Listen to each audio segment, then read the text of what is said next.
Hey everyone, Eric with Rocket H. In this video, we're going to evaluate this owner-operator 389 Pete by MC2 Toys. This is DCP 601301. Features a 72-inch midroof, long and lean frame. Pretty classic, great looking stripes.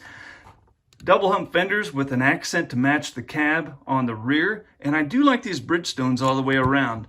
Comes with a red engine on the inside. Stovepipes up here to make it look sexy. And then you've got a Renegade Lowboy, which has the plastic around the side to keep some of these parts up here from falling off during shipping.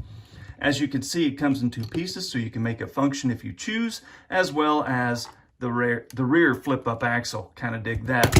It also comes with extra mirrors. To see the only reference site for DCP trucks that is comprehensive, check out diecastlibrary.com, where you can see and collect all of your own diecast models. Thanks for watching.